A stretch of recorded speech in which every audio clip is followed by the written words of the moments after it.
man's got fire and a wild hot take. Hey, Andrew's stats make the whole place shake. Hey, laughing loud when your team goes down. Hey, Straub boys run this sports town.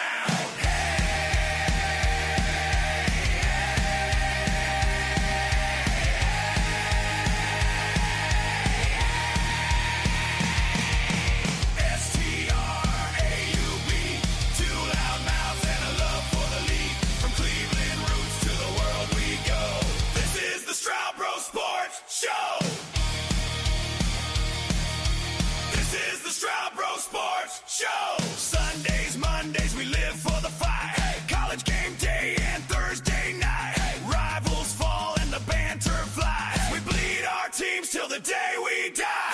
S-T-R-A-U-E, two loud mouths and a love for the league. From Cleveland roots to the world we go. This is the Straub Bro Sports Show.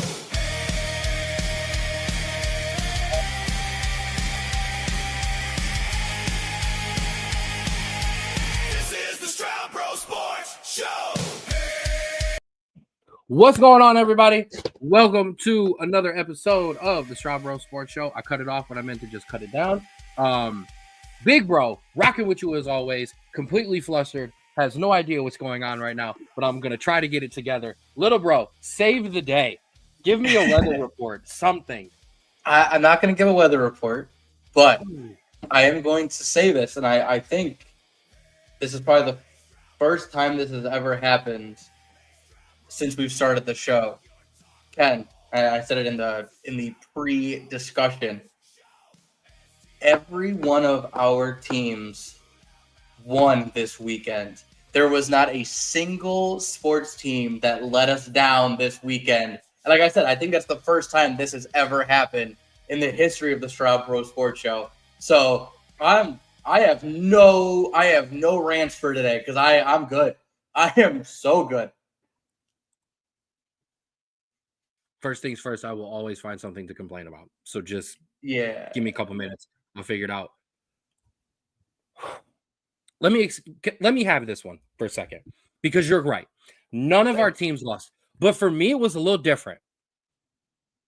Because it wasn't just my teams played. I had Cowboys, Commanders. So Cowboys, Redskins, if that's how you remember it.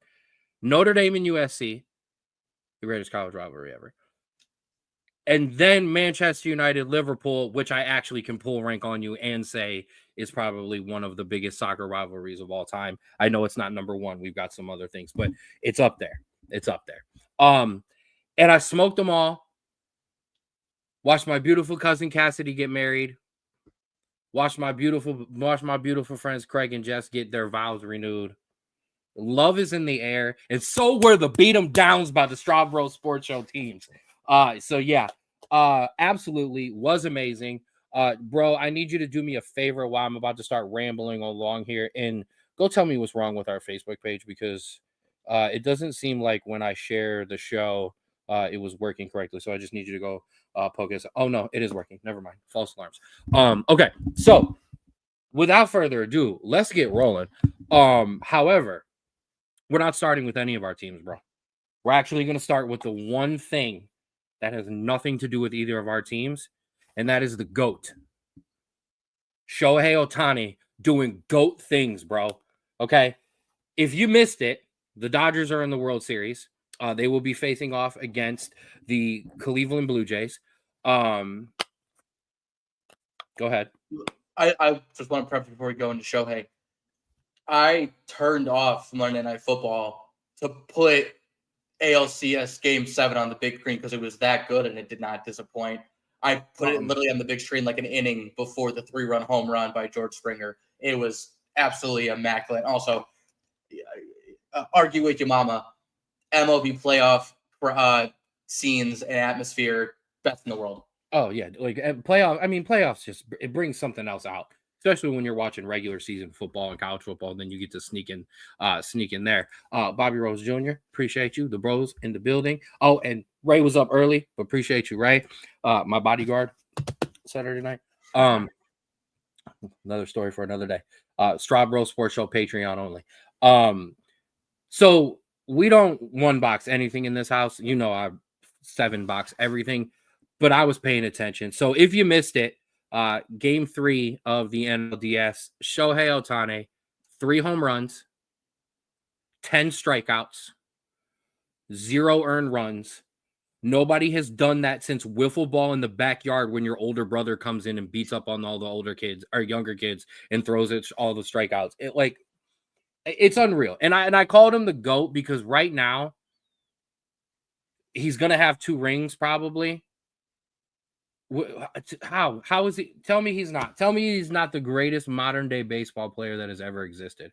Not to get off on too big of a tangent, but I don't know what else to call him. He's that. I don't care about the gambling either. You can go take that and go somewhere else with it. So this is this is the same argument I think we were having at the beginning or at the end of last year.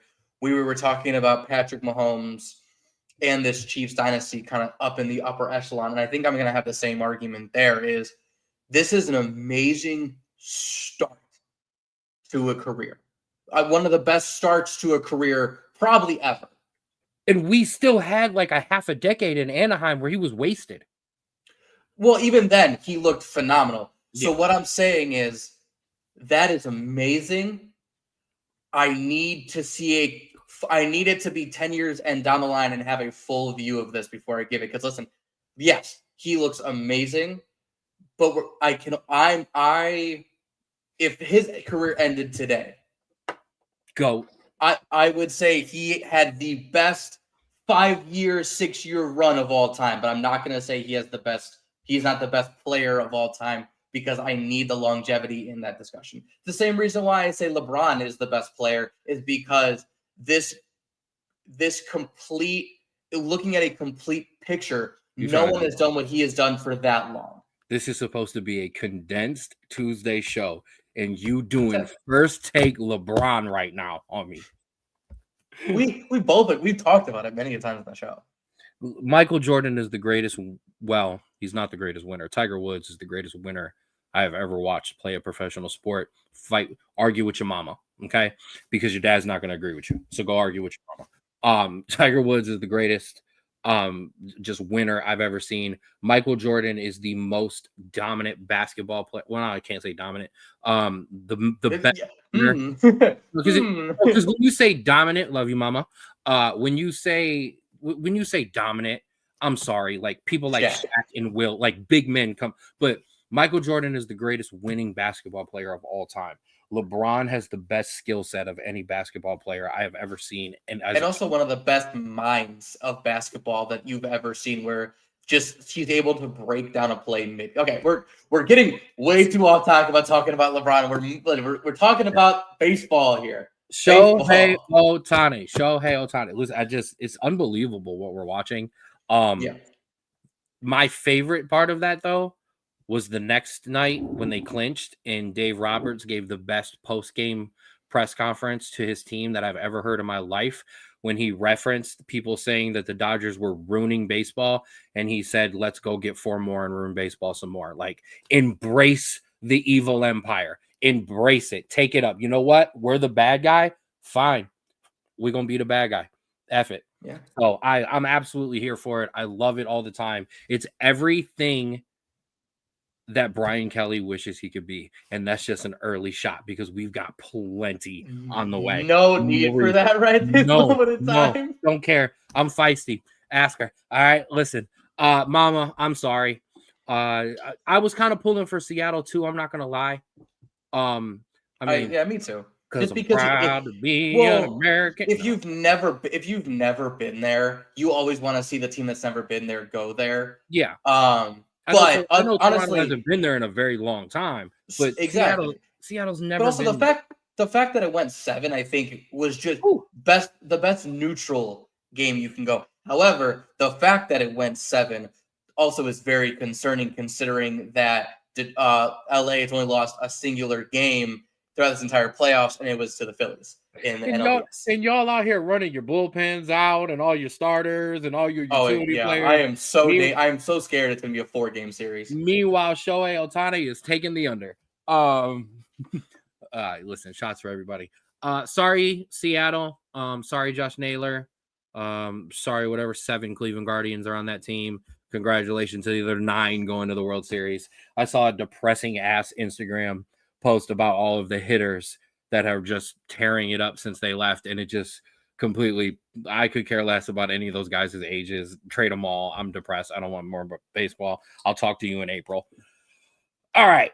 Let's get to it, Brody.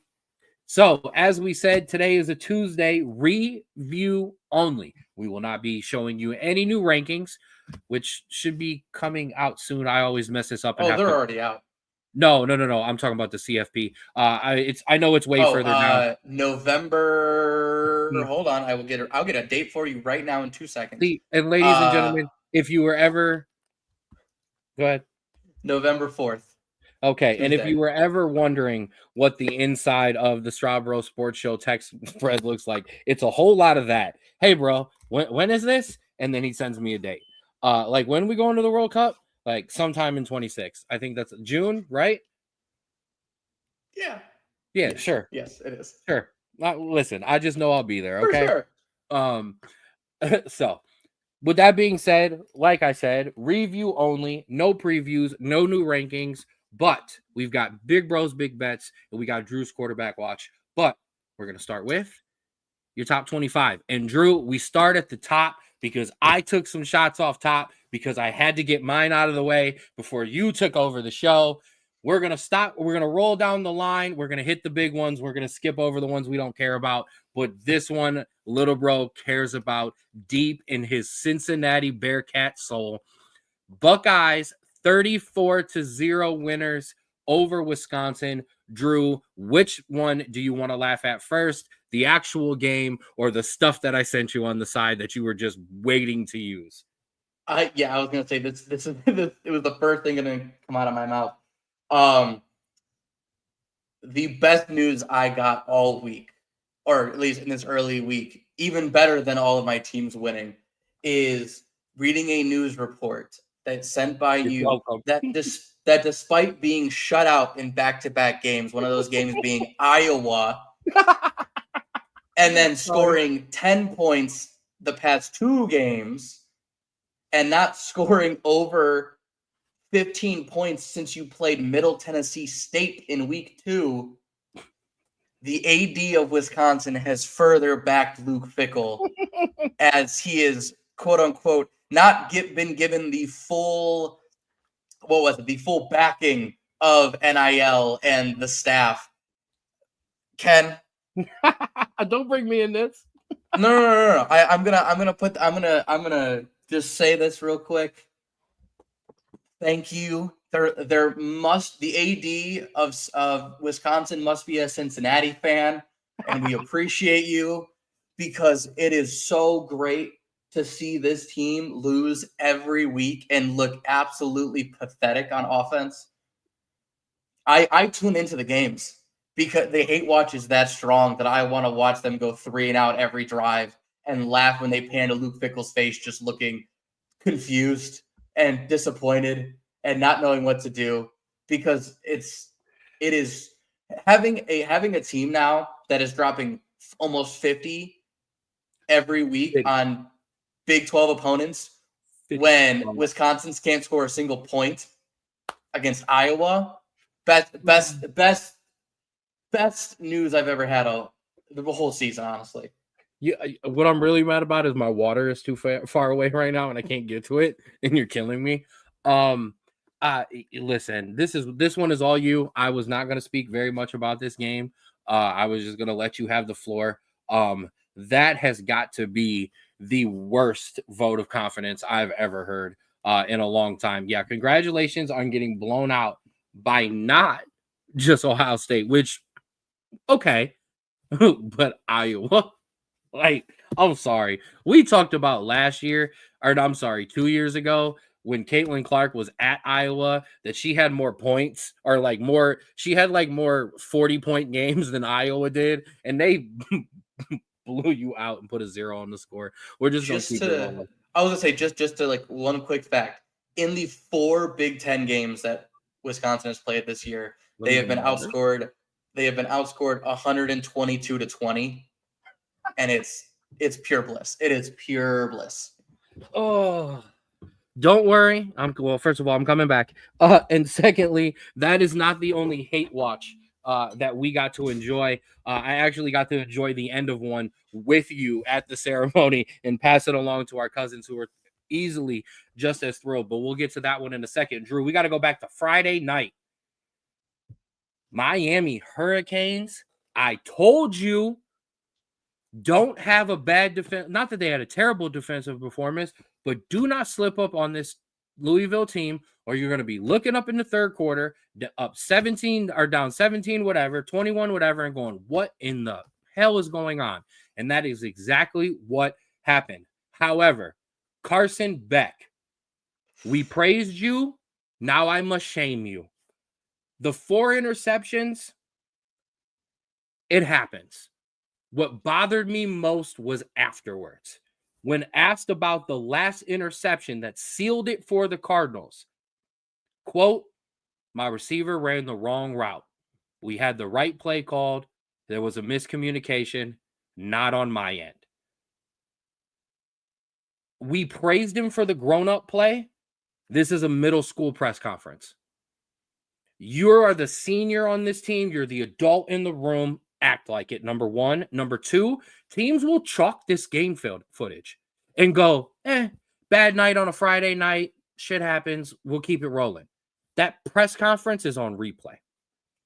I think you're absolutely right. And I think it's potentially a glimpse as to why, instead of maybe going and declaring for the draft from Georgia, he is now in Miami and, trying to still convince people that he is draft worthy. Because potentially this is a glimpse of what, was inside the locker room during that whole Georgia stint, and even maybe this Miami trip, where it's potentially just a delusion of blame. Like, yeah, your receiver ran the wrong route. How about the other 3 interceptions, man? Like, those can't all be on everybody else. So here's what I have to say. We talked about it last week, where one game a year, Louisville looks like world beaters, right? The defense is on point. They looked good. They've looked good for a while this year. 100%. But every year there's one game where they take it to another level. Right. And the defense is on fire. The offense looks like it can't be stopped. That happens, right? However, when you look at this game, the Miami defense really didn't do that bad of a job, right? If you look at the box score, they were only at 17 points through 3 quarters, the Louisville offense. The Miami offense just could not get this going whatsoever, either when it was turnovers or just miscommunication. There was something disjointed there. And my bad. And all I have to really kind of wrap this up is this is a game that we've talked about Miami having every single year, and it looked like they were turning a corner here. They weren't having those types of games, and I will give Louisville all the credit in the world because they tend to do this to teams, but it looks like they just absolutely frustrated Miami, and Miami didn't have a backup plan on how to just settle themselves, calm the storm, and regroup, and it just kept getting worse and worse as the game went on. Here's why Carson Beck is really mad.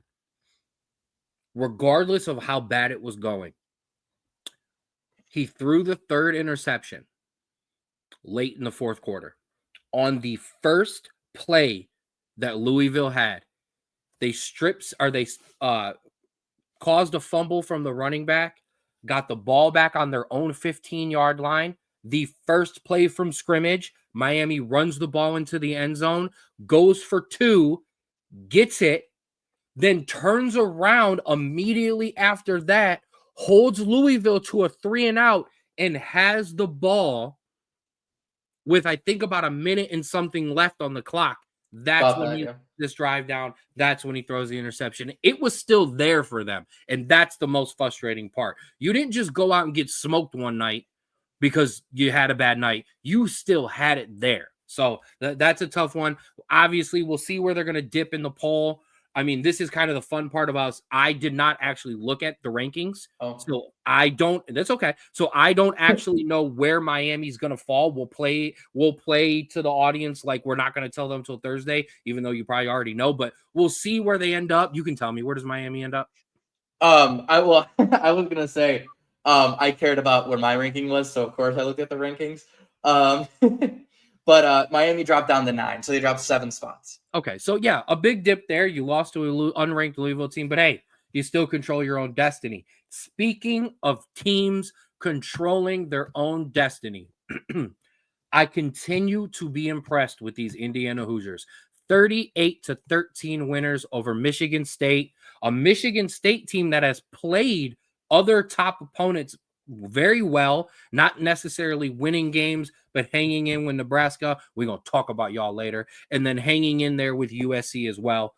We definitely going to talk about y'all later. But I continue to be impressed with what this Indiana team has done because of what I saw them do to Oregon. But we got to keep going. Oh yeah, a real quick kind of segment there is the thing that Miami didn't do is what Indiana continues to do every week, and that is adapt to what is being thrown at them. It was only 7-3 at the end of the first. They looked kind of lethargic on offense, and then they kicked it into gear and looked good the rest of the way. Also, they play really clean football, no turnovers, only 1 penalty for 5 yards. Very clean, very organized, very adaptable football, and that's why I think they have a great shot at taking on anyone in this country because they're able to just flip a switch and figure out how to beat a defense. Perfectly well said. And I think the important part is to give some credit to Curt Cignetti as well.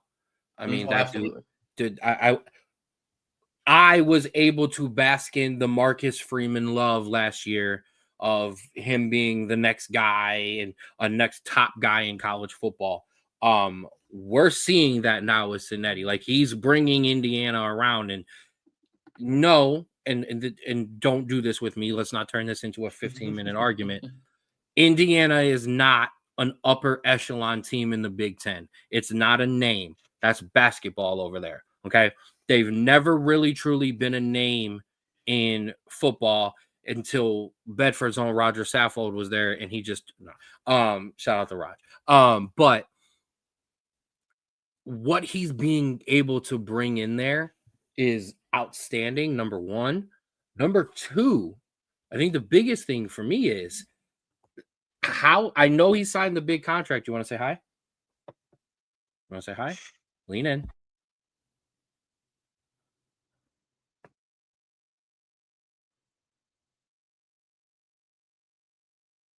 Uh-oh. I think we may have lost Ken. Well, I'll continue his thought because I think something tripped. Oh, there we go. He's back. There we go. Leave it to the child to come in and hand me a monster and then pull the internet out of my computer. So the hardest part for Indiana is going to be, yeah, you sign Cignetti to this big 8-year contract, but are you going to be able to keep him? I mean, that buyout by whoever team takes them is going to be crazy. Yeah, and a team, I mean, let's be honest. If I'm Penn State, I'd pay it. Because I can give you top 5 recruiting classes. Indiana can't do that. I know, and I think that is very great to see in a coach because obviously, like I said, if you have a team this good, when you know you're not getting the recruits that Ohio State gets, or that Oregon gets, or that Miami gets, or any of the SEC teams get, but you're still in the top 3 as of this polling, that shows that you can take recruits that are probably somewhere in the top 25, but not at your top 5 level, and you're able to make them into players that look like top 5 talent, and that's exactly what every team wants in a coach. 100%. But what these guys ultimately want is to win at the highest level. And you cannot sit on the other side of this screen for as long as we've been doing this show and just as long as we've talked college football and tell me that he looks at that Indiana squad and says, I can do even better. He's going to tap out on resources. And at some point, a Miami, maybe LSU. Wisconsin. I wouldn't leave for Wisconsin. No offense. Neither would I, but some people really enjoy it there. Apparently. Wisconsin was a better job than Cincinnati. Get over it already. All right, we're Not gonna move on. But I am impressed with Indiana, but we'll see how they continue. Speaking of how you said game planning each week and getting going, man, Texas A&M hit the struggle bus this week. However, we talk about it every week. Arkansas is not the same team when they are playing in the SEC. That is a completely different ball club. I'm gonna say this: if Arkansas had a defense, just a singular defense, right? Like I would say top 50 defense in college football, top 50 defense, they would have maybe beaten Ole Miss, beaten Memphis, beaten Tennessee, and potentially beaten A&M. This And offense hung in with Notre Dame. Yeah, like I think you still would have beat them, but this what I'm saying is like this Arkansas offense is amazing. They're averaging, I want to say 30 to 40 points a game. They are killing it. The defense is giving up 40 to 50 a game. They look like a Big 12 team out there because it's just track meets. And so I've given all the love to this Arkansas offense. But man, I hope you guys are staying for another year and you can recruit some defense, because if you do, you are going to be a top 5 team in the SEC next year. It looks that good. Hot take. He's still in my "you're back" team. Man, what's going on here? Yeah, listen, I'm with it. I don't disagree, but yeah, but back to A&M. Struggled, but won the game.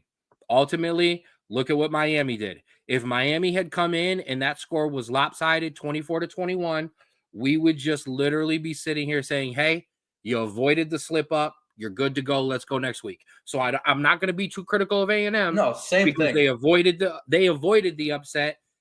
Let's keep the train rolling. Speaking of the train, the thriller in Athens, Georgia, baby. Georgia survives with a massive 17-point fourth quarter to come back and pull away from Ole Miss. Kirby Smart and them dogs are ferocious, damn it. No, they're ferocious. Damn it, Lane Kiffin. This was your chance. You clipped LSU. Georgia was primed and prepped for that upset, ready to lose, and you gave up a 17 fourth quarter, a 17-point fourth quarter, put a big goose egg on the board, and now you're probably out of it. Not out of it, you know what I mean. I'm gonna put this down real quick, because Georgia didn't survive. Ole Miss choked this game. Yes. You're telling me you had a 17-point lead going into the fourth quarter, and you couldn't score a point? You couldn't score anything? You couldn't stop this Georgia offense at all? That to me shows either one of two things. One, Kirby Smart just holds all of his best plays until the fourth quarter when he's down, which is entirely possible because we've seen this from Georgia's team a million times. Or two, Lane Kiffin did not keep the sideline intensity up high enough to keep them going, and they couldn't get it back up. And honestly, I believe the latter much more, because of how we know Lane Kiffin as someone who's very, very intense, but also talks a lot of crap. And the second they went up 17, he was probably MFing the Georgia guys over on the sideline, saying they ain't nothing, and he let his team just relax. And that is when Georgia gets you. That is exactly how, because Georgia plays 4 quarters as hard as they always do, and the second you slip up, they attack that. And that's exactly what happened. Because I'm only doing this because I'm just, again, not surprised Ole Miss does this, because they do it every year. They look good, they beat a decent team, and then they go up against the Blue Bloods, and they look decent, but they can never get it done. And this one was probably one of the worst ones, because you had it, and you just let it happen. I mean, how many times do we have to see it? I mean, at some point, it's not a slip up, it's a pattern. Yeah. It's a habit. And Lane They Kiffin had 11 plays the entire of the fourth quarter. 11. 3 and out, 5 plays turnover on downs. Not good enough. No, not good enough. And like I said, this is what happens with Lane Kiffin. something about these big games, he loses his composure late and it gets tight in his chest and he doesn't make the right decisions. And you know what? In the scheme of college football, we're allowed to be critical. Obviously, we're talking about the top 1% of 1%. So I can't fault a human being for being in a very stressful situation and not necessarily picking the right choice. But damn it, that's why they pay you $75 million to make that right choice. So no love lost there. Let's keep it going. Our ranked matchup, Alabama doing Alabama roll tide stuff, Brody. Plain and simple. Tennessee was never in this game. It was not even close from when they were rolling the elephant thingy out of with the band. Like it was over from there. We've got to start fearing Alabama again. We've reiterated it. We've been letting everybody know you got to start paying attention, and it's real. So I have another hot take about this. Well, all credit to Alabama. I think they looked absolutely phenomenal, dominated, and they've been doing that lately. And I talked about this last week because I wouldn't say I predicted this game, but I kind of called it for what it was going to be. Tennessee did exactly what Missouri did, which is exactly what Vanderbilt did, which is look okay, but look completely outclassed by this Alabama team. And I think that speaks more to those three and that they are always, or in this season, very much a low teens, early 20s team. And I think less about Alabama being a top team in the college football landscape. Because, listen, I like Alabama. I don't think they're better than Ohio State. I don't think they're better than Miami. I think Indiana gives them a good run. I think A&M gives them a good run. I think Oregon and Georgia give them a good run, even though Georgia is apparently cursed and can't beat Alabama. I like this Alabama team, but I think that we were giving Tennessee, Missouri, Vanderbilt a little bit too much credit in terms of truly giving Alabama a test. I still like them, though. Who is going to give Alabama a test? Run that past me one more time. I think any of the top 4 teams, Alabama would truly struggle. Okay. To beat. Okay. I think the Indiana matchup would be nice. And I would also worry about Texas A&M because you haven't proven to me yet that when the Blue Bloods come calling, you can still answer that challenge. But I'm not necessarily gonna fight too hard about that. I misheard you on a team. That's why I was like, wait a minute. But hey, regardless, they're in control right now. Now that Ole Miss has a loss, Texas A&M is there too, but Alabama is in complete control of what they want to do. This damn Big 12, bro. Texas Tech losers to Arizona State 26-22. We called this. We literally said, please be careful. Arizona State's got nothing to lose again. Don't slip up in the Big 12. The Big 12 is a mess. And there go the Red Raiders. Yeah, the issue with Texas Tech is it took until the fourth quarter for them to do anything. And listen, all credit to this Arizona State team. I think they are a talented team. I think Texas Tech took them way too lightly. I think Texas Tech had harder games on their schedule before when we're talking Utah, and then we're talking Kansas because I think Kansas is a fantastic team. And they overlooked Arizona State because I think they had a clean ride until BYU in a couple weeks. They wanted to just skate through these games, but they didn't take Arizona State seriously. And that's exactly what teams did last year. They didn't take Arizona State seriously. It's exactly what happened. This Arizona State team is really well coached and has a great quarterback in Sam Levitt. Just because they don't have Cam Scadaboo doesn't mean this team isn't dangerous.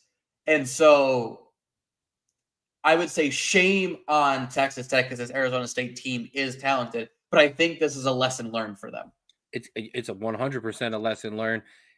The nice part for them is the Big 12 is a disaster because you're all they don't play us. That too. Calm down, Mr. 24. I know you're a little higher this week, but calm down. I was going to say. The Big 12 is a mess. We're all a mess today. The Big 12 is an absolute disaster, and they still have a chance. So we'll keep it rolling there. Oregon, 56-10 winners over Rutgers. Back to old ways. We'll see you again when it matters. I would say real quick, the Rutgers page has on Twitter has blocked all comments and has not posted since the ending of that game. Man up, Rutgers. Okay, man up. You suck and it's your own fault. Man up. That's all I got to say there. Keeping it moving. We've obviously talked about the Georgia game. Oh, but let's get to this one, baby. Let's go, Vandy, getting it done for the Straub Bro Sports Show and the Straub family in entirety as down goes LSU, 31-24 to Vanderbilt. Oh, how sweet it is to see Brian Kelly lose. The funniest thing. I don't think I've ever sang on the show. That was very good. Congratulations. I'm sure you have. The best thing about that game, the best thing about this game is that while LSU was scoring in 2 minutes, 3 minutes, they were quick down the field, they were very explosive. Vandy was putting drives together, 6, 7, 8, 9 minute drives that ended in touchdowns. And the issue with that is that while you are still scoring, that is so demoralizing to a team where you are going 10, 11 play drives and going 75, 80 yards down the field and scoring. That is why Vanderbilt won this game, is because when it came down in the fourth quarter, Vandy went, we've done this before. We've done this the entire game. And we remember what happened against Alabama. And LSU could not stop them. And that's exactly why Vandy, while a good team, I think the narrative shifts to LSU and you're saying, are you truly as good as any of those other teams that are in that kind of mix? The most disappointing part of this game for me was, and I'm not as good at finding some of this stuff as you are, I couldn't find any post-game press conference stuff with Brian Kelly. That's the only thing that disappointed me about this game. We're literally, and sorry, Cassidy, if you hear this. So Cassidy hadn't come out yet. None of the bridesmaids or none of the groomsmen had come out yet. We were just kind of waiting. So, of course, I picked my phone up. I hit the YouTube TV. I hit the 4-box. I look down. I look at bro. I look down, and there they were, just celebrating on the field. We got through the ceremony. I look over at our cousin Nate. I go, Nate, down LSU, and he's just like, it was a great day. It was a great day, just made better by not just our teams winning, but the teams we don't like losing. It's just, man, it'll never happen again. All right. Keep it rolling. Talked about Tennessee. Georgia Tech, 27-18 winners over Duke. A little close with Duke, but Duke has been respectably punchy this year. Here's the real thing. Off to their best start since 1977. Let's go, Yellow Jackets. A spoiler alert, a huge riser in the polls this week as well, with a lot of those other teams going down. And here's the one thing that I still really, really like. Yes, we've expanded the college playoffs. Yes, more teams can get in, but you're going to get in at the bottom. You still have that 0 on the outside of that number. You're going to continue to go up and up and up, and you're going to be respected by the committee too, because at the end of the day, undefeated overall. At least that's how I feel. Anything else on this before I get to the best game all week? I will say, like what Georgia Tech's doing. I just looked at their schedule. It's not a difficult schedule until the final two games. But the tests are coming. Well, I was going to say they have 5-2 Pitt and Georgia at the back end of the schedule. That's when they're really going to be tested. However, I would not be surprised if we see this Georgia Tech team slip up in the next 3 weeks. They have Syracuse, NC State, and Boston College. I know Boston College has been not really great this year, but I truly think that one of these teams, any of those teams could truly just slip up a Georgia Tech team that really hasn't been truly challenged yet this year. My hope okay, or your hope if you're a Georgia Tech fan. So I'll give you the game plan right here. This is how you slide right into the college football playoffs. Don't drop a game till Georgia. If you can manage to stay with that 0 and that 1-0 is a loss to Georgia, it may not even matter how bad the loss is. You're still going to waltz right into the ACC championship game. At this point, I would look at Miami as being the only real true player to kind of go back and forth with them for that ACC title. It's right there for you to even potentially, depending on how this all shakes out and how high they can get up, you lose one close to, or you lose one to Georgia, you lose a close one in the ACC championship game. We've seen crazier things happen for Georgia in terms of what Georgia Tech could have happen. Yeah. Okay. All right. No doubt. Let's do it, baby. Notre Dame 34-24 winners over USC. I'm right here, baby. We're all in. Lucky's in.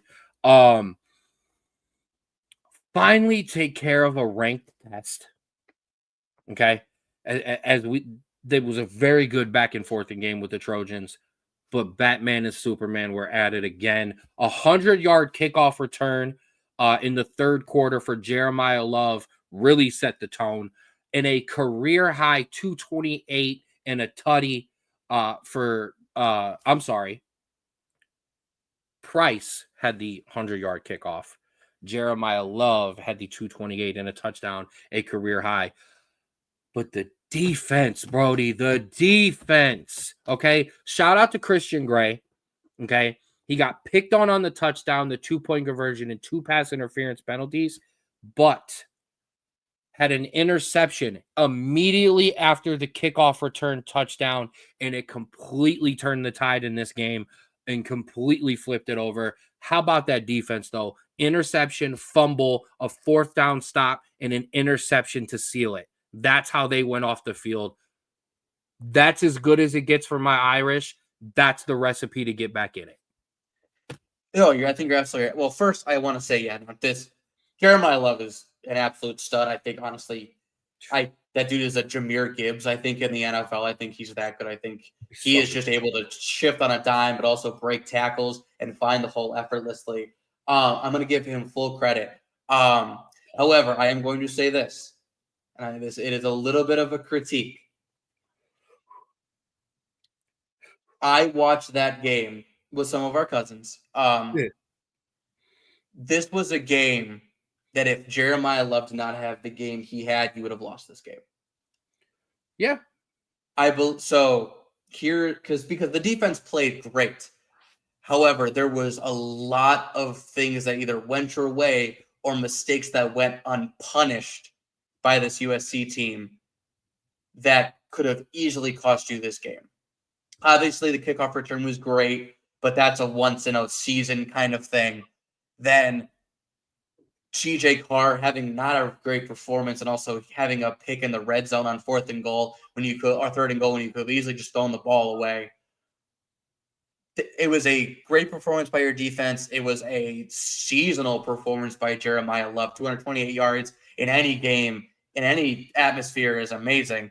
But that needs to be shored up if you truly want to start climbing the rankings again, because I think that there was warning signs that I think that, you skated through, you got over, but need to 100% be shored up if you want to guarantee a spot kind of higher up. Hey, I don't disagree with that, and neither did the Notre Dame fans that you were watching that game with, if they were to hear that back too. All right, let's get rolling down here. Let's get rolling downhill. We're 45 minutes in, and we're still halfway through the top 25. So let's get it pushing. Oklahoma 26-7 winners over South Carolina. They seen that SEC chess piece. Checkmate for another week. Oklahoma back to doing good things. That will help them big time. BYU, we're going to pause here for just a minute. I got to give you a tip to the hat. You held off Utah when both me and Drew thought that this was the week that you would finally get clipped in all of these close games that you're playing. Don't worry, that's coming this week. No, that was a great performance by both teams. Honestly, I just think the turnovers killed Utah. 2 critical turnovers. and also I think double the amount of penalties. Just kind of I think Utah shot themselves in the foot, and I think that's why they have those 2 losses, just because they beat themselves. Yes. While BYU played almost a completely clean game. BYU will keep you in it, but if you make mistakes, they will capitalize. This one hurts. Missouri, 23-17 winners in double overtime over those Auburn Tigers. Escaped. And the reason this one is scary for Missouri is because the gauntlet just continues for them in the SEC. It gets no easier from this. And if you're starting to struggle with, no offense, an Auburn team, which has kind of been up and down, but is in a downward spot right now, sorry, but that's going to hurt you come down the line, and we'll talk more about that on Thursday. Yeah, no, that's it. The schedule for Missouri is going to be a real put up or shut up kind of moment. But honestly, I just feel bad for Auburn because they've been in so many games and they actually look pretty decent. There's just it's the offensive line that just cannot keep their quarterback upright. But just the inability to finish drives is what's really hurting them there. But there is promise. I'll give them their promise. Absolutely. Is the key word there. Yes, sir. Jump down. Virginia, 23-20 winners over Washington State. Virginia, same as BYU. These run of these close games is going to cost them eventually. Shout out to Washington State, though. They have been punchy as hell right now in terms of making teams bring their A game. Like I said, Virginia, this is a real issue. Honestly, this is basically an issue from like 15 down, is we don't know what kind of offense in sync or what kind of in sync offense we're going to get. We don't know how the defense is going to play, but the Cavaliers still alive and to fight another day and chase a college football playoff berth, as crazy as that does sound. No, I think Virginia, like Missouri, like Vandy, like USC, like South Florida, it could all go wrong in one week. Speaking of South Florida, whatever. 48-13 over Florida Atlantic. Like, I'm sorry. We've got too many good teams, too many good games to me worrying about you beating Florida Atlantic. Moving on. Texas. Just what? 16-13 in overtime over Kentucky. I thought you had the juice from the Red River rivalry game. This is not a successful formula to try to chase any kind of college football playoff, lower seed, any chance to get back in the SEC championship game. This is just, it's toast, and I'm tired of it. I'm going to move on. You go ahead if you want to mention something. I was just going to say, I think that win truly starts asking questions, not just of Arch Manning, but of Steve Sarkisian, as you can only muster up 16 points against Kentucky. You mean that dude who's never won a damn thing, but is treated like he's just the greatest coach? Correct. Yeah, him. Memphis, thanks for playing. I was gonna say you have it as a W on this, but it is a loss. Oh, I do have that as. I'm sorry, I apologize. That's 100% on me. I do have that as a win. That is a Texas loss. If you watch any of those games, you know that. Ignore my slip up. Ignore my typo. Memphis. What? Like what? And I have that marked as a win too. So I messed both of those up there. Memphis, Texas won. Sorry, Texas won. I'm sorry. Memphis is the team that lost. Yes, that's where you changed the L. I apologize. Yes, Texas escapes Memphis. That is a loss, 31-24 to UAB. Thanks for playing. When your resume is weak and you have an early upset here or there, you can survive. Not when you lose to UAB. Thanks for playing. We'll see you soon for basketball. Is Penny still there? Right. Did he clear all those violations and stuff? We'll figure it out. We talked about Utah, Cincinnati. Now you want to cover some spreads, you jerks. I told you last week. Big 49-17 winners over Oklahoma State. Do not derail the show, but talk about your back half. No, yeah. Listen, this is a 1-6 Oklahoma State team. I'm not going to talk much on it, but the offense is consistent, and the defense came up in the second half and came up big. So, hey, not worried about it. Another win, and now the schedule gets hard. Yes, no, it's going to get real for you. It's going to start this week. Spoiler alert: you made the Straub sneaky Saturday games. So we'll be talking about you a bit in depth there, just because of what could be on the line there. So we'll talk about that. And last, and certainly not least, Nebraska, 24-6 losers to a Minnesota Gopher team down 2 quarterbacks. You gave up 24 points, you score 6, and you give up a Nebraska career high 9 sacks given up. I'm done. You're not back. I'll take the L for this one for the preseason prediction.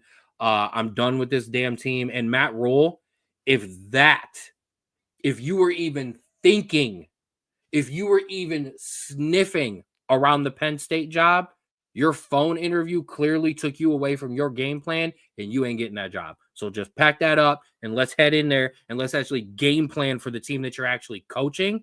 Because from what I saw, that didn't look like a team that had a game plan. That team looked like they got punched in the face by the 3rd string quarterback and couldn't recover. And I understand they had 2 offensive linemen out. One was hurt and one got ejected. I don't care. I don't care. Win that damn game. Yeah. 213 total yards is pitiful. Pissed me off. Sorry. And also makes us look worse. So there's that. And made what? It also made us look worse. So there's that. Well, yeah. When I got the preseason prediction of you're back, I mean, at least hold strong a little bit. Like Texas didn't go to the national championship the year I called them back, but they damn near did. Michigan won a national championship the first year I called somebody back, but we're not going to go there. Come on, dude. Miami. Look at Miami now. I called them back. Nebraska. All right. We taking a break. We rolling into yours. Let's roll into mine, then we'll take a break. Let's roll into yours and we'll take a break. All right. You know what time it is. It's just because it's Tuesday doesn't mean we do it on Thursday. We're going to start trying to do it on Tuesday. Drew's quarterback watch. Drew, who are your top quarterbacks of the week? Yes, and we do have some actual big names here. Hey! Tucker Kilcrease from Troy back in here, 422 yards and a touchdown. Julian Sayin, first time on the list, 393 passing yards and 4 touchdowns. Absolutely monster performance. Darian Menso from Duke, 373 passing yards and 2 touchdowns, albeit in a loss, played his butt off. Ooh, Joe Fagnano, this is like the second or third time he's been on this list for UConn. 362 passing yards and 4 touchdowns, absolutely slinging it. Walker Eggett, 340 passing yards and 2 touchdowns for San Jose State. Fernando Mendoza, multiple times on this list in Indiana, 332 passing yards and 4 touchdowns. And a newcomer, Bryson Barnes from Utah State, 326 passing yards and a touchdown. But Ken, I have a small little added plus for us this week because we split it up into 2 shows and I thought we'd have a lot more time than this.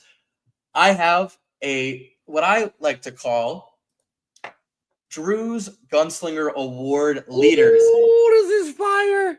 Now, Ken, this is not a Heisman because I don't care about who you played. I don't care about what your record is. I care about if you're slinging the football, and that is why I have this here. We got 7 quarterbacks up here, not in any order. Just put them up there. Sawyer Robertson from Baylor, we've had multiple times. Listen, I know he's got 7 picks, but he's also got the tied for the most amount of touchdowns and leads the league in passing yards. Absolutely amazing there. Darian Menso from Duke, 17-2 in touchdowns and interceptions with 2,200 passing yards and a 70% completion percentage. Jaden Maiava, 2,100 with a 68. Let me correct you for the ones. It's actually Maiava, whatever. 15. I don't care. One who we just mentioned, Joey Fagnano from UConn, the only quarterback with more than 150 passing attempts with no interceptions. Absolutely killing it, clutch out there. Also added 15 touchdowns and almost 2,000 passing yards. Ty Simpson, I know he hasn't been on the weekly awards, but he's been slowly killing it. He's also a Heisman favorite. 18 touchdowns and 1 interception with a 70% completion percentage. Fernando Mendoza, he has the 21 with Sawyer Robertson, but he's only got 2 interceptions, 1,700 passing yards, and a 73% completion percentage, and your leader in completion percentage, Julian Saint of Ohio State, 80% completion percentage, 1,800 passing yards, and a 19-3 touchdown interception ratio. All these dudes have been balling. I wanted to give them this, and I will. I'm not going to do it every week. That's why the only time I'm going to do it to the end of the season. But I am going to say I will be ranking these, and there will be a Gunslinger Award winner at the end of the season. That is a bleeping mic drop. If I have ever seen one, my man brought the heat, and you can blame your own self because you talk too much, and that's why we had to hurry this up, and you had to rush that in. That was absolute fire, and there's no way in absolute hell I am trying to back that up with some bets right after that. So this November 2nd, coming up very, very closely, or very quickly, is your PAFL All-Star Game. And if we haven't reminded you enough, I'm going to do it again until the game starts on just who from our Cuyahoga Falls Rapids made the All-Star Game. What's up, Rapids fans? It's Ken Straub, your voice of the Rapids. And our first season is in the books, so now it's time to announce your 2025 PAFL All-Stars from your Cuyahoga Falls Rapids. And we start with the first team. Running back, Monte Taylor. Wide receiver, Sean Smith Jr. Defensive end, Josh Davis. Defensive back, Mari Mitchell. Defensive tackle, offensive line, Dustin Dodd. DB, Anthony Spooney. Offensive lineman, Corvez Bolware. Kicker, Bobby Rhodes Jr.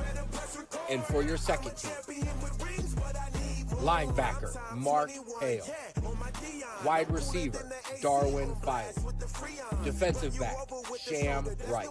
Offensive guard, defensive tackle, Nathan Pritchard. Linebacker, Boom Lumbus. Defensive lineman, DeAndre Stevens. Honorable mention, unable to play in the game due to injury, linebacker, Mike Marshall. Congratulations to all of our Rapids All-Stars, and stay tuned because the wave is spreading.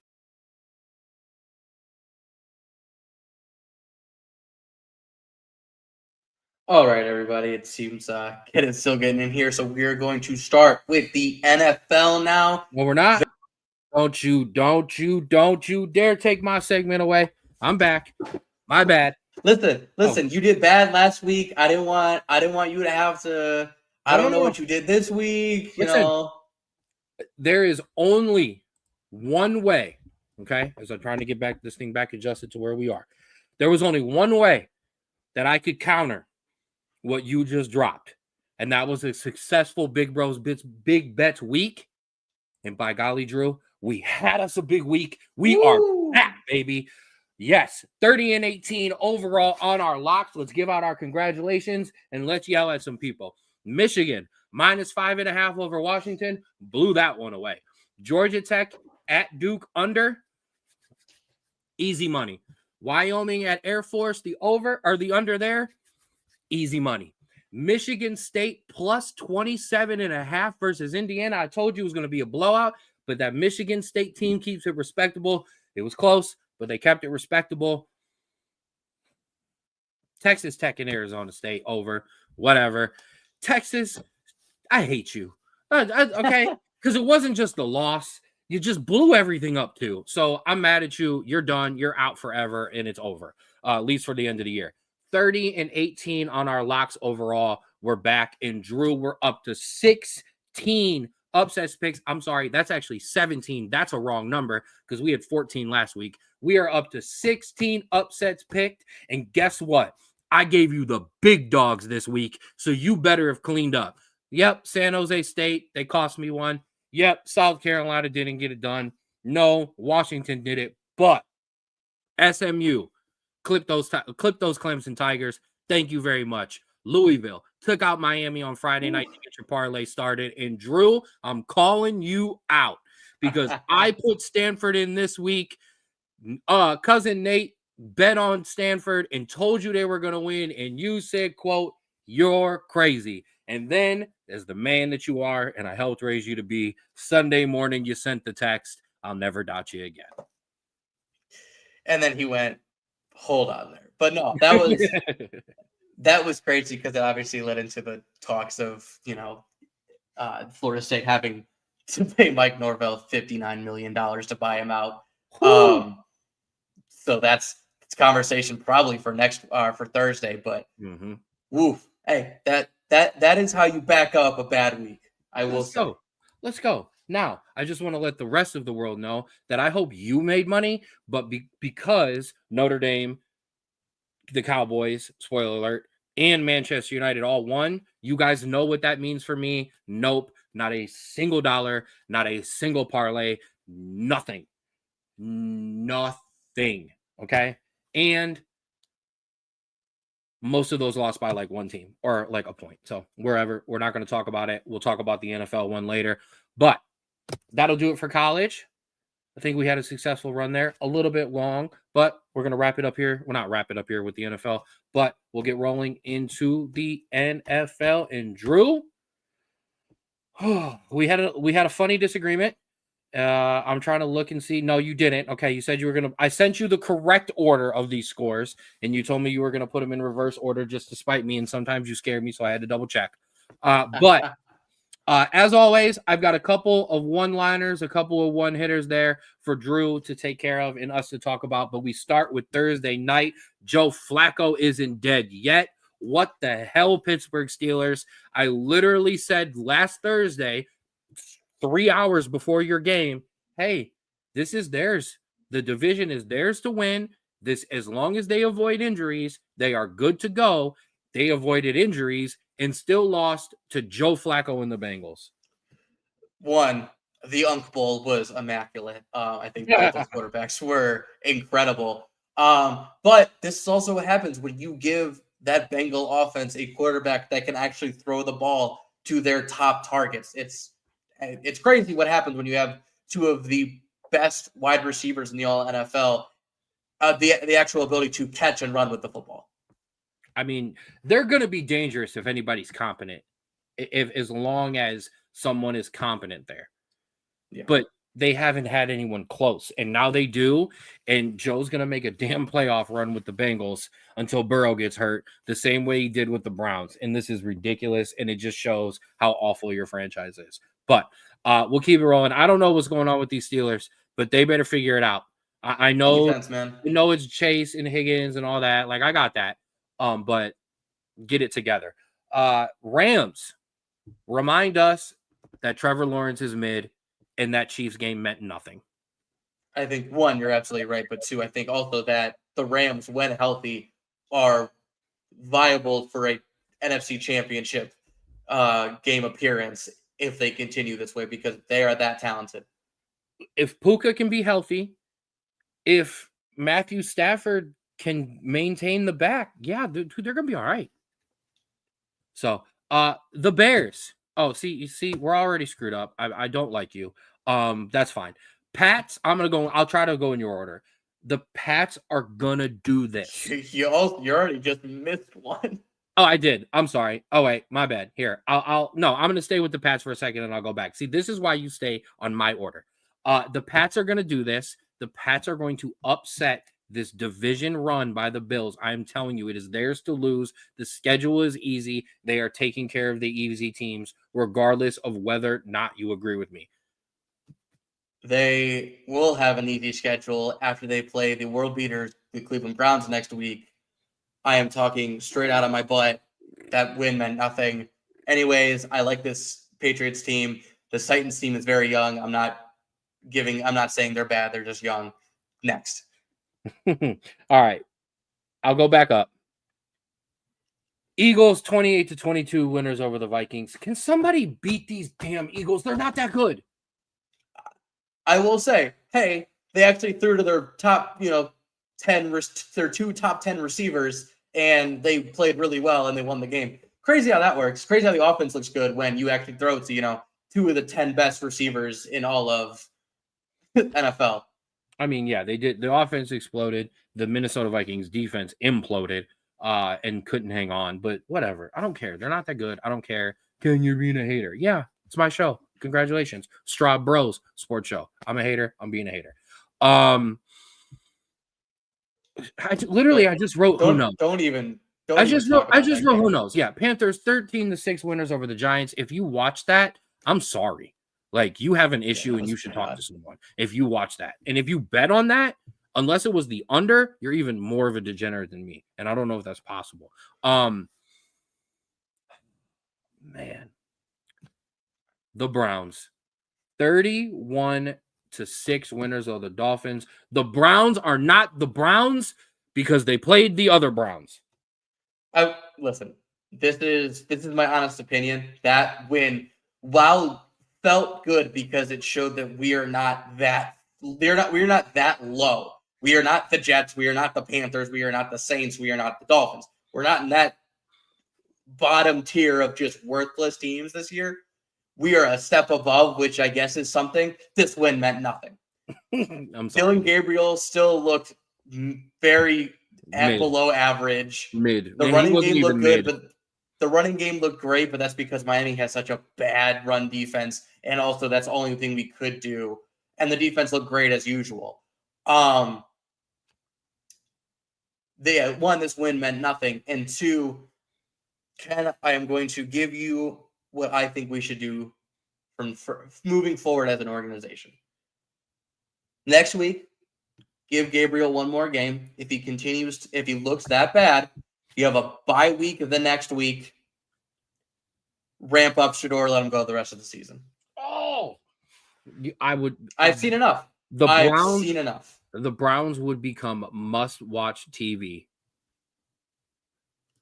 He wasn't good in he doesn't look good in sunny games either. Like, listen, he isn't bad. He's not, Dorian Thompson-Robinson levels of can't play professional football.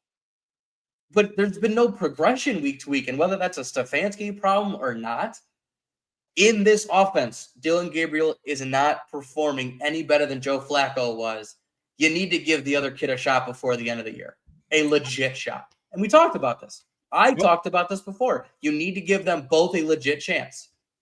It is not sunny. I will walk out there to get my Coach Prime glasses. You do not have to convince me to be on the Shador train, and let's get this rolling. I don't necessarily disagree with Ray. The thing for me though is I'm gonna choke. If you didn't have another rookie, I'd be like, okay, this is Dylan's. I agree. You have another pick. You have another rookie who deserves another. I'd roll it out there, see what Shador gives me, and then go from there. Because you're not keeping both.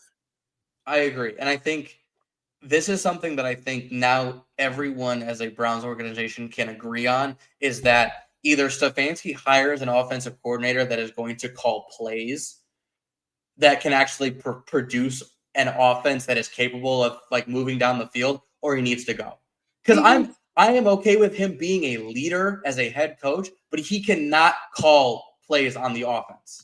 Do you forget the mishandling of the Deshaun Watson situation that is one, not Stefanski, that is Andrew Berry's fault there. And I have been a firm Andrew Berry hater for past 3 years now. Hold on. I'm going to answer this if I can get it out there. Then exactly. The whole point is to just know what do we have here. We've got a below average to mid Dylan Gabriel. Let's see if Shador is great, good, super mid, or worse. At least you then know you ship Shador out for a draft pick. You let Dylan Gabriel take over. You get a veteran in there behind him, or potentially look in the draft again. But you got to figure this out. You cannot go into next season without ever watching Shador take an NFL pass, or you are an idiot franchise. And I'm not doing this as a Shador backer or saying he's going to be the next Joe Montana, Tom Brady, Patrick Mahomes. But if you draft these quarterbacks and you are not within any touch of the playoffs, like the Browns are not going to be, you owe it to the franchise, the players, and the damn fan base to trot both of those guys out there and see what both of them got and let them compete for the job. And I don't care if you alternate back and forth like a damn college team. Figure out which one of those guys can actually play. And what is that for Shador? Yeah, and I don't think that's enough. I think you need more time for him. But I think you're being picky. I'll take the last 4 games. I've only seen a couple out of Gabriel. Let me see what I got with Shador. Let's see where I go into next year in the draft. Like that's also fair. But I think also this entire front half of the season has shown you need either a change in play calling or a change in head coach or both. I think that is exactly because this offense is not working. It has only worked twice, and that was when it was not his system. It was Baker Mayfield's that they were running to make sure he succeeded, and it was Joe Flacco calling the plays when he led him to the playoffs. It's the only time this offense has looked any sort of capable. You don't have to convince me to fire Stefanski. I think he's a clown and a terrible coach. I'm trying to go viral like Rizzo. Stupid Ed.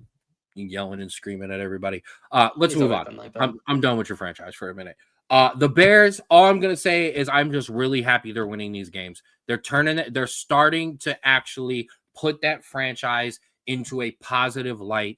That's all you could ask for. Shout out to the Bears. They're winning their games they're supposed to be playing or beating. Right. And they don't ever do that. So, well, they haven't lately. So, the Chiefs, remind us who they are. We can put 30 up. We can shut you out. So, I mean, I know it was the Raiders, but still, I mean, holding an NFL team to 0 points is still an accomplishment, regardless of who they are. Go ahead and flip us through. Yup. Boom. The Colts, first team in the NFL to 6 wins. That's all I got. That's the damn headline. Daniel Jones, the first quarterback to 6 wins in the NFL. If you put that parlay in, you need to send me yours on a weekly basis because, damn. You knew something. Yeah, I will say, though, there's a team like this every year that starts off insanely hot and then cools off. And so, obviously, like I said, yet to be seen. So we'll wait on that. And again, the Chargers don't know who you are. So both teams were waiting on answers for. I want to talk about this next game so badly. So badly. I know what the Chargers are. They're not that good. Moving on to the game that we all want to talk about. This is the most Giants loss of all time. Like, only the freaking Giants could lose a game. Like, the Giants and the Browns, I'm sorry, Brody, are the only 2 teams in the entire NFL that could lose a game like this. Jackson Dart drove the Giants down after blowing a lead, drove the Giants, letting Denver just pick away, drove them down the field. Him and Scatabo just right up the field. Quarterback run, running back toss, quarterback run. Then, with 30-something seconds left, Jackson Dart does I got to call it what it is, a dumb rookie mistake. He tries to reach out and get the touchdown, and he succeeds. However, he leaves 36 seconds left on the clock, and that was enough for Bo Nix to get Denver within field goal range to kick the game-winning field goal. I can't even be I can't be mad at Jackson Dart. Or the offense specifically. I'm taking an unpopular opinion here. I know that. No. One, they scored 32 points, 13 of them in the fourth quarter. That should be enough to put the game away when the other team hasn't scored a point for 3 quarters. Anyways, the other issue is that the kicker did not miss 1, but 2 extra points, and they failed a 2-point conversion. 1, that wins them the game because that is 4 points right there. Anyways, I think, I don't even know if I was a Giant fan, how to process this or who to fire.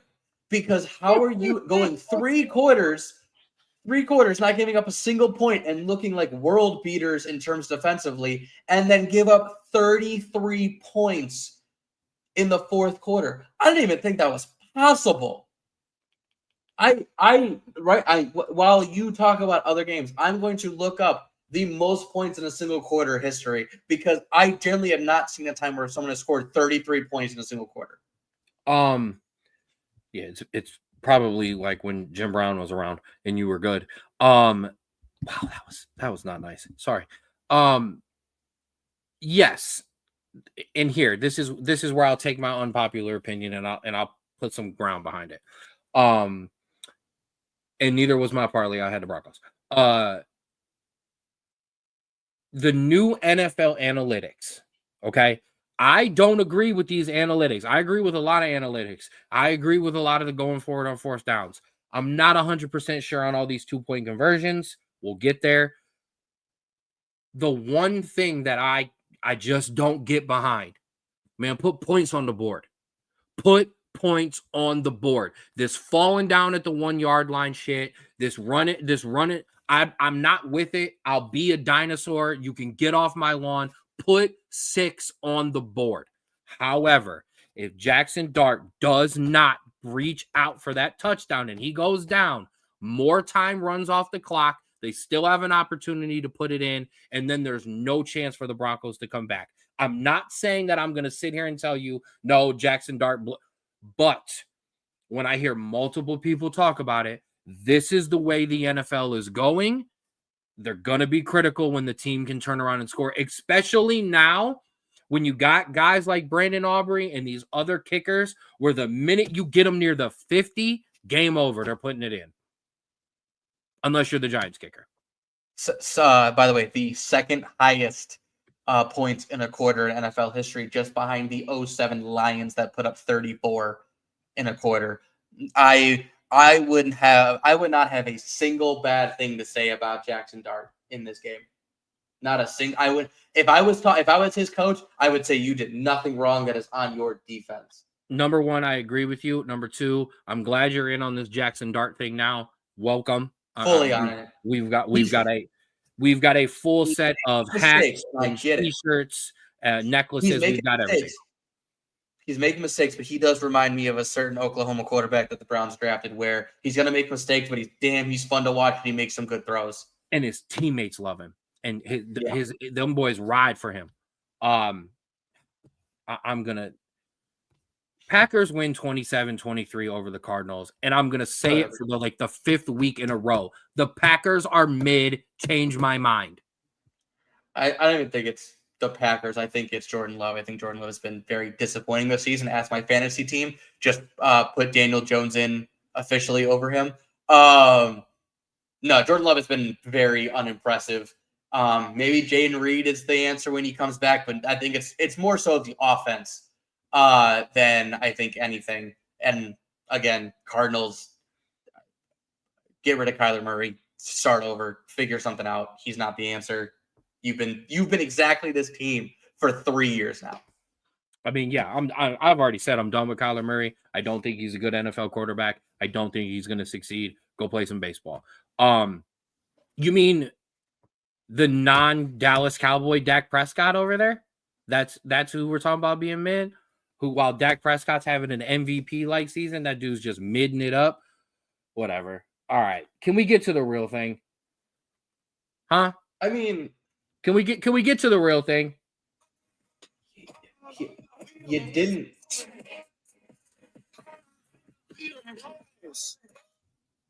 We them boys. We them boys again. Cowboys, 44-22 winners over the Washington, whoever you want to be, but not a good football team. Boom. We them boys. We back for a week. Listen, man. One, their starting quarterback went out hurt. And you had to play against Marcus Mariota. To tell the truth about this game, we were winning. We were in control. Washington was making it a game, 100%. Marcus Mariota came in, and it ain't Oregon no more. Right. But I will say, listen, we've known your offense is amazing. Adding CD back just adds to that. Oh, and I think he looks so good. And so I think Washington just needs to scrap it this year and retool for next year, because one, they're old, and two, they're hurt. Yes, they're old, they're hurt. The trades didn't work out. The all-in didn't work. Go sit that generational quarterback on that bench and get him healthy before you ruin this franchise like you did with RG3. That's all I got to say. You ruined this franchise the way you ran RG3 in the ground. You're going to do it with Jaden Daniels because for some reason, it doesn't matter who the owner, the coach, or what is, this stupid organization does not know how to not run their quarterback into the ground. All right. That's all I got. All right. Sunday night, San Francisco, winners over the Atlanta Falcons, I got the same thing to say about Michael Penix Jr. as I do about Jordan Love. Michael Penix Jr. is mid, changed my mind. I think we need more time for that. I think this first year in the offense isn't that great. Let's figure it out. But I think both teams are teams that have a chance to sneak into the playoffs, but I think won't do anything. And I think that's kind of how both those teams are kind of looking at it. The only scary thing, though, is the San Francisco team gets healthier, they're going to get scarier. However, the defensive losses may just be too much, but we'll see. And then the parlay killer. Come on, Ray. I'm waiting for it. Ray. Come on. Lions 24-9 winners over the Baker and the Buccaneers. This Lions defensive line was just in Baker's face the entire game. I mean, they are down multiple offensive linemen. Mike Evans played a quarter basically before he was taken out of the game. No excuses. I mean, we give Baker all the love in the world when he was tearing it up with those no names. So if you're going to go poop the bed with those no names, I got to give you some criticism, but the credit really goes to that Detroit Lions defense. That defensive line is scary when it gets rolling, especially in that dome and that noise and that turf. Like, as much as it helps their offense, it gets that defense going. That place is loud. Yeah, an impressive win by the Lions.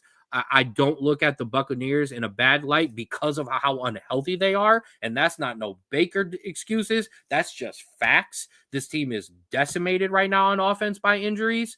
If it's not, they still may lose the game 27-24 or something like that, but it would have been different. But I got to give love to this Lions team because they're showing up and they're losing guys on defense, but they're like they did last year, but not at the same volume. And this is what happens. No, listen, this is the first time I think I've seen the Lions actually look how I thought they were going to look on defense all season. The defense was swarming. It was in Baker's face all night. Rachaad White had 38 yards of rushing, and he was the leading rush. They had 41 yards altogether. This is exactly why we always want to keep Detroit in that upper echelon, because they can have a performance like this and beat anyone. And so I think that's exactly what we're talking about here is, listen, Baker had an off night just because of the swarming defense, but I think it's more about the Lions and their potential going down the stretch. Well, first of all, I like the great story, by the way, backhanded compliment, unless there was a compliment that I didn't realize. I'm not sleeping on Tez Johnson, but an offense with just Tez Johnson is not an offense that wins in the NFL. Like, come on, Brody. Like, I'm Baker played like crap, and he's got to eat it.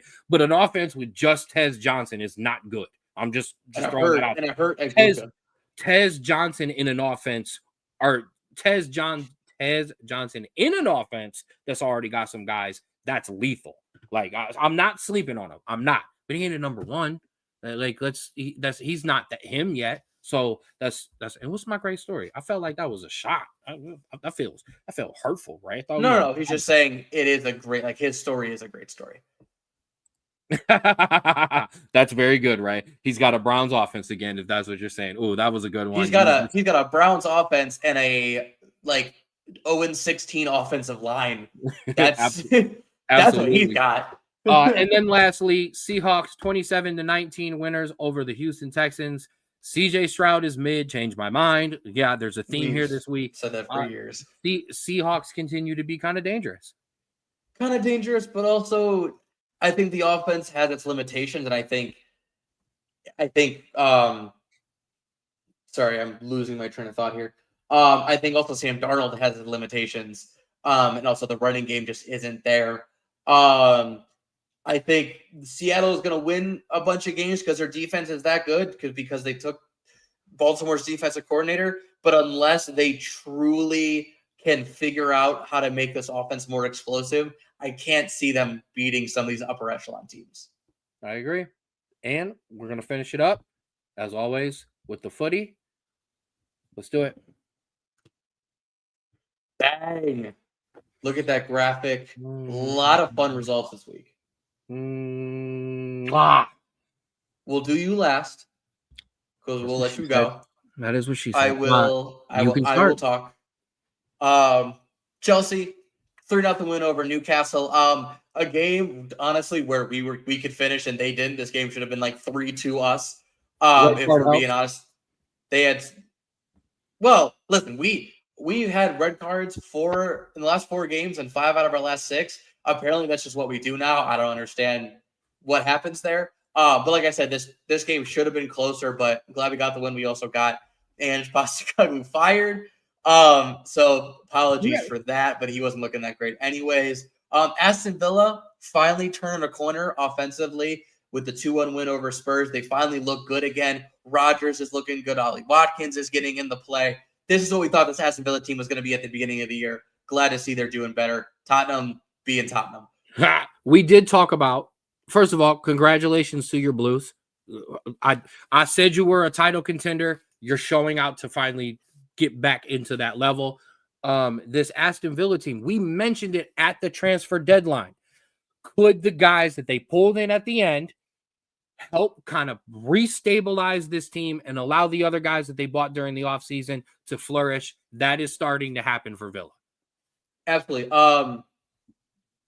Brentford 2-1 over Newcastle. Honestly, if I'm being completely honest, I'm going to stop putting Newcastle in these graphics for big games because, listen, as it stands right now, Newcastle is 14th with 9 points.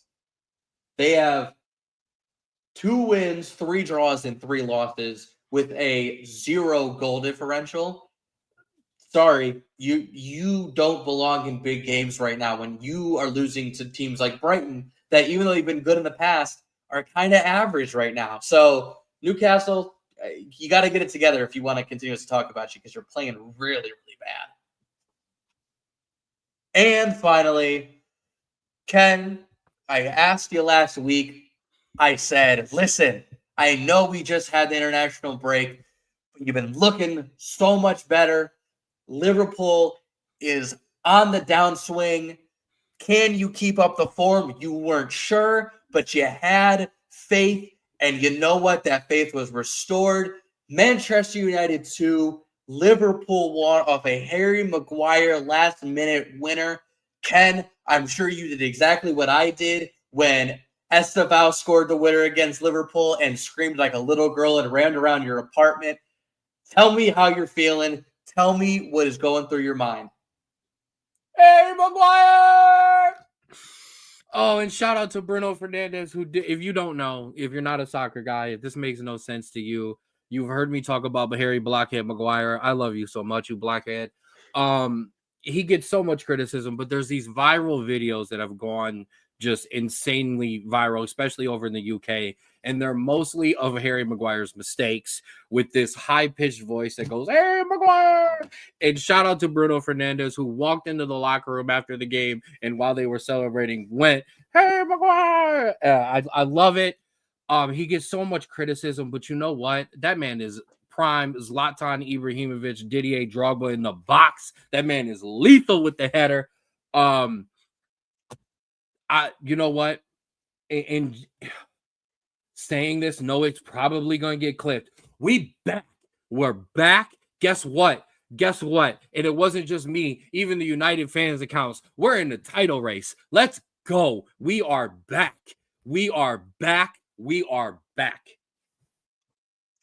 So, one, I do want to give credit to Harry Maguire because he is an old school English defender. And I think he's now being used properly, which is not being asked to move 1,000 places on the pitch. He's in his area. He defends well. And then when the corners come, get your butt in the box. Go get a header because he can win headers. So, listen, full credit to him. He's finally being used properly. It was the same as when Phil Jones wasn't being used properly for you guys. He looked bad because he was put in bad scenarios. Anyways, I think this is an absolute turning point, and I think this is when you start to have players buy in to this system, and I think this is exactly the type you need. Are you going to probably drop some games that you shouldn't? Absolutely. It's what this game is. It's, you know what I mean? It's how every team that's trying to get back up to winning ways does. They just have slip-ups. It happens, especially when you have these young guys that are going to make some mistakes. However, I feel like the rumors of players that aren't caring, that are going to be disrespectful, all of that is going to start to go away, and I think that's finally going to be a great thing for your team, because you're not going to have these news reports of players missing practice or having to be suspended or not show up to things. That's not going to happen, because you have your players that are bought in. You have your players that are ready to fight for the badge, fight every game for 90 plus minutes. And that's all you can ask for from this team, because maybe the talent still and the system still needs to be learned, and the talent still needs to grow and develop, but the heart is never going to be in question anymore. And that's the first step to truly rebuilding a team. And we're going to wrap it up, because we've been talking too long. We're supposed to be a quick show anyways. No worries. We talked last week, and I said it. All of the reports were, and there wasn't a single one that refuted it, was that management and upper staff approached the leadership council on this team and asked them how they felt about Ruben Amorim, and it was 100% behind their manager. And those results, a 2-1 win at Anfield for the first time in, was it 9 years? 9 years. Okay. Those results only come when you're buying in and believing. Yeah. Everybody knows this runs in my blood, and so does this. This right here runs in my soul. When this team is good, I'm on another level. So I'm going to buy in. I've bought in. I wavered a little at the beginning because it started to get scary, but I said you had to give them a chance, and it looks like this damn team may have finally turned it around.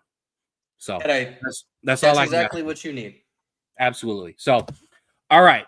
Way too long today, but that's all right. We're going to keep it short and quick on Thursday because it's just a review. We're only going to talk about what's coming ahead. Go ahead. We did forget one thing. I'm going to throw it up really quickly. That sucks. Oh yeah.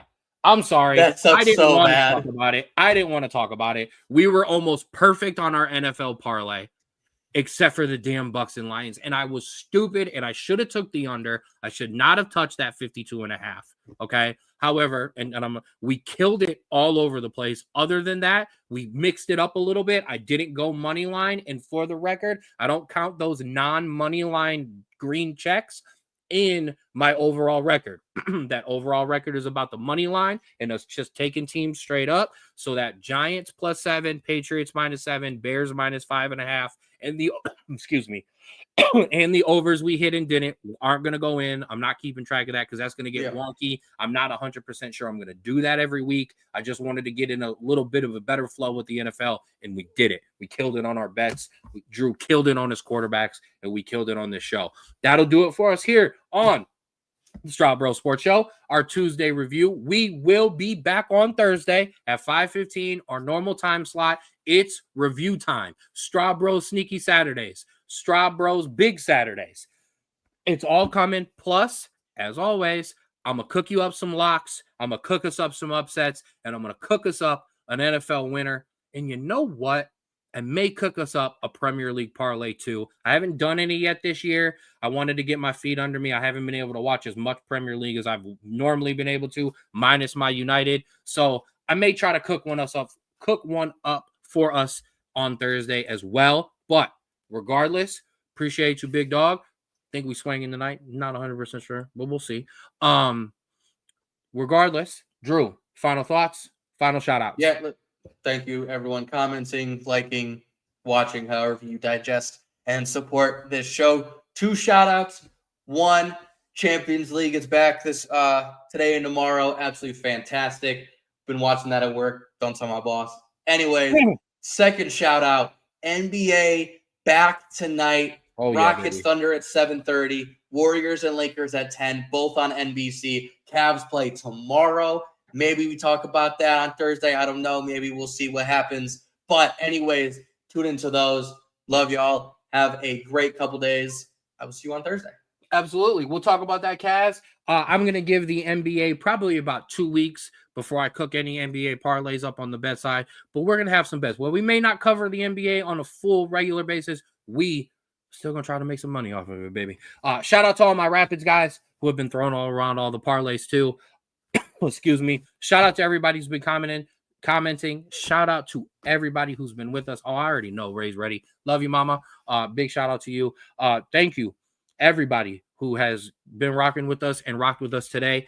That'll do it for the Straub Bros Sports Show. We will see you Thursday. And please remember to always love yours.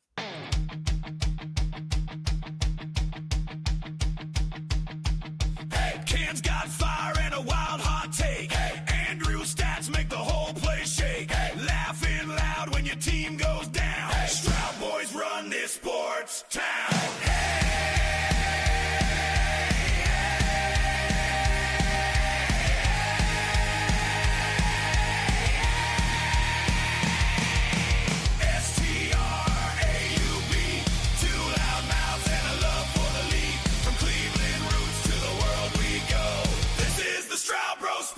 Show!